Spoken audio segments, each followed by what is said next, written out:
नमस्ते सदा वत्सले मातृभूमि। 26 जनवरी 2021 को भारत में जो हुआ, जो घटना घटित हुई, वो भारत को शर्मसार करने वाली थी। इसमें कोई शक नहीं कि इस तरह की घटनाएं नहीं होनी चाहिए। अब इस तरह की घटना हो ही गई। ट्रैक्टर यात्रा निकालने की अनुमति दिल्ली पुलिस ने दे दी और सुप्रीम कोर्ट ने भी दिल्ली पुलिस को ये कह दिया कि दिल्ली पुलिस डिसाइड करे कि यात्रा निकलनी चाहिए या नहीं निकलनी चाहिए। 26 जनवरी को क्या होगा, ये लॉ एंड ऑर्डर का विषय है, इसलिए दिल्ली पुलिस उस पर संज्ञान ले। दिल्ली पुलिस ने कुछ शर्तों के साथ अनुमति भी दे दी और उस अनुमति का नतीजा निकला कि पश्चिमी उत्तर प्रदेश, पंजाब, हरियाणा, इन जगहों से बहुत सारे ट्रैक्टर लेकर लोग आए। ट्रैक्टर यात्राएं निकाली गई। जैसी कि पहले से संभावना थी कि ट्रैक्टर यात्रा के दौरान उपद्रवी भी पार्टिसिपेट करेंगे और उपद्रवी देश को शर्मसार करने का प्रयास जरूर करेंगे। 26 जनवरी के उत्सव को जरूर डिस्टर्ब करने का प्रयास करेंगे। हुआ भी वैसा ही कुछ। पूरा देश चिंता कर रहा था कि इनको अनुमति नहीं देनी चाहिए, लेकिन उनको अनुमति दी गई। जिस व्यक्ति ने ये प्लानिंग रचाई, जिसकी क्लिप्स आई, जिनके पैम्पलेट आए, वो दीप संधू नाम का व्यक्ति था और दूसरे साथी भी उसके थे। दीप संधू कर रहा था ऐसा, या उसने करवाया था। झंडे लगाए गए जिसमें निशान साहब बनाए गए। निशान साहब से मतलब है कि पंजाबी वर्ग, जो सिख वर्ग है, जब सिख सेना गुरु गोविंद सिंह ने बनाई थी हिंदुओं को मिलाकर, हिंदुओं के परिवारों से कुछ लोगों को इकट्ठा करके, तो एक चिन्ह दिया था। उससे पहले भी हो सकता वो चिन्ह हो, लेकिन पगड़ी पर वो चिन्ह लगाया जाता था या वो झंडे पर चिन्ह लगाया जाता था। लेकिन वो झंडे का जो चिन्ह था वो भगवा था। भगवा के ऊपर वो चिन्ह लगाया जाता था। इस पर बहुत सारे डिस्प्यूट, तथाकथित हमारे यहाँ के जो बुद्धिजीवी हैं, जो डिफेंडर्स हैं, उन्होंने बहुत सारे डिस्प्यूट खड़े करने शुरू कर दिए थे। क्या डिस्प्यूट खड़े करने शुरू कर दिए थे? डिस्प्यूट खड़े करने शुरू कर दिए थे कि नरेंद्र मोदी जी जब पंजाब गए थे तो वो भी निशान साहब लगाए हुए थे। आपने ध्यान दिया होगा कि नरेंद्र मोदी जी जब वहां पर गए थे तो वो भगवा कलर के पगड़ी पर वो निशान साहब लगाए थे, यानी कि भगवा नेतृत्व करता था। और यही सिखों की ओरिजिनल परंपरा है कि वो भगवा नेतृत्व में अब निशान साहब एक पहचान दी गई, एक चिन्ह दिया गया। उस चिन्ह के बैनर तले सबको लड़ना है। लेकिन जो खालिस्तानी लोगों ने वो निशान साहब को कॉपी किया, उस पर पीला झंडा लगाया। पीले झंडे पर निशान साहब। अब पीले झंडे पर निशान साहब का मतलब ये खालिस्तानी झंडा है। निशान साहब कहीं भी हो सकते हैं, लेकिन निशान, वो जो चिन्ह है वो कहीं भी हो सकता है, लेकिन पीले झंडे पर जब चिन्ह लगाया गया तो वो आंदोलन, ये कहा गया कि ये खालिस्तान बनाने का मूवमेंट है। आपने ध्यान दिया होगा कि 26 जनवरी के दिन जो झंडा लगाया गया वो पीले रंग का था, यानी कि वो खालिस्तानी होगा। लेकिन हमारे यहाँ तथाकथित लोगों ने ये कहना शुरू कर दिया, क्या सिखिज्म रिलीजन नहीं है? क्या सिखिज्म को अब निशान साहब नहीं टांगे जा सकते? वो रिलीजियस झंडा, और ये प्रोपेगेंडा फैलाया गया कि वो रिलीजियस झंडा था। नो, वो रिलीजियस झंडा नहीं था, वो खालिस्तानी झंडा था। वो सेपरेटिस्ट झंडा था, सेपरेटिस्ट मूवमेंट था। उस सेपरेटिस्ट मूवमेंट में देश के शर्मसार करने वाले जितने गुट हो सकते हैं, चाहे वो सीएए में शामिल रहे हों, चाहे ट्रिपल तलाक के प्रोटेस्ट में शामिल रहे हों, या देश को डिस्टर्ब करने का, आतंकवादियों को सपोर्ट करने के कितने भी गुट रहे हों, उन्होंने सबने इस पर सपोर्ट किया।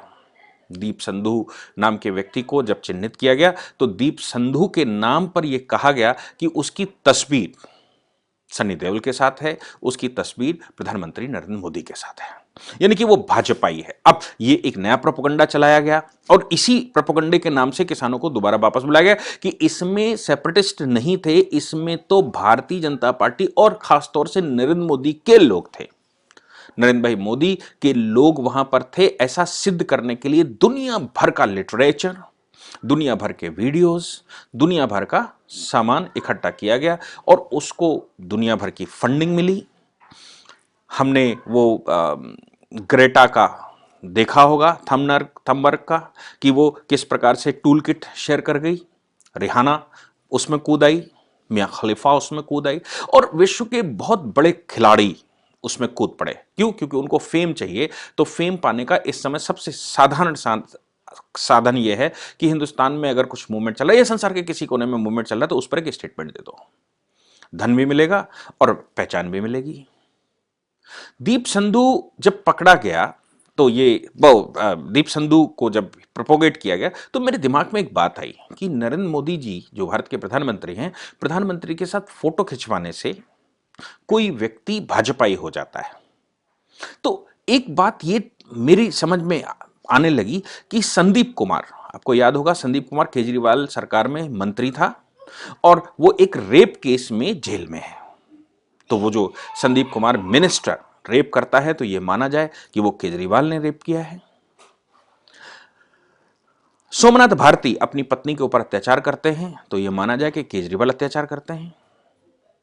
केजरीवाल जी फोटो खिंचाते हैं लालू प्रसाद यादव के साथ तो लालू प्रसाद यादव इस समय जेल में हैं, उन्होंने अपराध किया है तो केजरीवाल भी भ्रष्टाचारी होना चाहिए।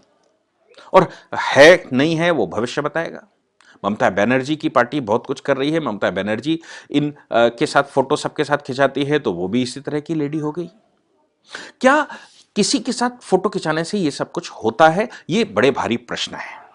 और भारत के प्रधानमंत्री हैं तो वो भारत के प्रधानमंत्री भाजपा के प्रधानमंत्री नहीं हैं, ये सबको ध्यान रखना चाहिए। भारत के प्रधानमंत्री देश के प्रधानमंत्री हैं, 130 करोड़ लोगों के प्रधानमंत्री हैं। देश में रहने वाला कोई भी व्यक्ति जब तक उसको जेल नहीं हुई, जब तक उसका इंटेंशन सामने नहीं आया, जब तक उसके खिलाफ मुकदमा नहीं हुआ, जब तक उसके खिलाफ कोई सबूत नहीं होते, तब तक प्रधानमंत्री के साथ फोटो खिंचवाना और प्रधानमंत्री से बैठक करना, प्रधानमंत्री से मिलना उसका अधिकार है। और सौभाग्य उसका यह है कि प्रधानमंत्री जी उसको समय देते हैं। प्रधानमंत्री ने दीप संधू को समय दिया होगा। लेकिन अभी अभी बिल्कुल अभी अभी की जो रिपोर्टिंग आई और अभी अभी की जो न्यूज है वो ये है कि दीप संधू दिल्ली में पकड़ा गया। आपको याद होगा 1 लाख रुपए का इनामी बदमाश घोषित किया गया था दीप संधू को। दीप संधू अभी अभी दिल्ली पुलिस ने उठा लिया है।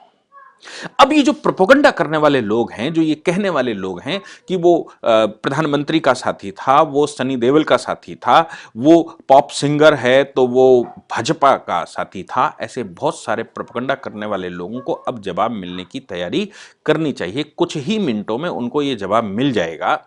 कुछ ही समय में दिल्ली पुलिस ये निकाल कर सामने लाएगी कि वो प्रधानमंत्री के व्यक्ति हैं, कांग्रेस के व्यक्ति हैं, केजरीवाल के व्यक्ति हैं, अमरिंदर सिंह के आदमी हैं, या वो कौन सी पॉलिटिकल पार्टी को बिलोंग करते हैं, या खालिस्तानी मूवमेंट के वो हिस्से हैं, या जोश में आकर उन्होंने ऐसा कर दिया, या भीड़ में आकर अपनी पहचान बनाने के लिए उन्होंने ऐसा कर दिया कि भाई मैं पॉप सिंगर हूं, कोई जानता नहीं था। हकीकत तो यह है कि मैंने ऐसा कोई नाम नहीं सुना था, लेकिन अब मैं जान गया कि एक कोई पॉप सिंगर दीप संधू नाम का है जिसने देश के खिलाफ ये काम किया था। तो पॉपुलैरिटी पाने के साधन के रूप में उसने ये इस्तेमाल किया था क्या? आपको याद होगा मी टू कंपेन जैसी बहुत सारी कंपेनें भारत में चली थीं और वो तभी चलती हैं जब किसी हीरो हीरोइन की कोई फिल्म रिलीज होने वाली होती है तो फिर वो मी टू चलता है। अभी 1 वर्ष से बहुत शांति में लोग थे क्योंकि उस समय कोई फिल्में रिलीज होने वाली नहीं थी, तो मी टू सामने नहीं आया। ये पब्लिसिटी पाने के बहुत सारे प्रोपेगेंडे भारत में चलते रहते हैं। आप देखो कि जैसे जेएनयू का कांड हुआ, जेएनयू में कन्हैया कुमार और उसके साथियों ने नारे लगाए तो एक न्यूज चैनल रात को उसकी डबिंग करने चला गया और कहा कि साहब उसमें ये नारे नहीं, इसमें ये नारे थे। उन्हीं सेम लोगों को बुलाकर दोबारा डबिंग की गई और दोबारा डबिंग करके वो सीन क्रिएट किया गया और वो सीन क्रिएट करके फिर देश को काउंटर, क्योंकि जी न्यूज ने वो बस्ट किया था, जी न्यूज ने वो निकाल कर रखा था क्योंकि वो मौके वारदात पर उपस्थित थे, तो उनकी वीडियो नकली है और मेरी असली है। जी न्यूज की वीडियो टेम्पर्ड है, मेरी असली है, इस पर चल गया। यानी कि आप अपराधियों को बचाने के लिए देश के खिलाफ जो काम कर रहे हैं, मोदी विरोध राष्ट्र विरोध में बदल चुका है।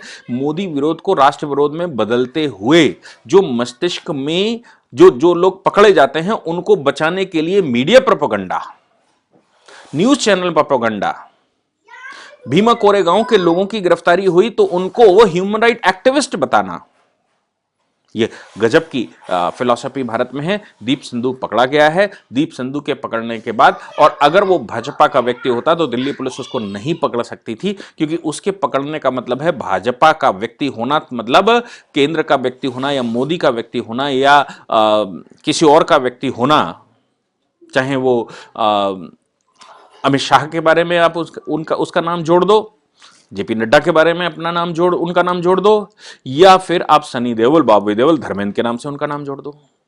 उस व्यक्ति का नाम किसी के साथ भी जोड़कर आप प्रोपेगेंडा कर सकते हैं। लेकिन अब वो पकड़ा गया है का मतलब दिल्ली पुलिस सक्रिय है और इसमें प्रेमा फेसाई कोई इन्वॉल्वमेंट नहीं हो सकता सरकार का, क्योंकि अगर ऐसा करना होता तो वो पकड़ते ही नहीं उसको।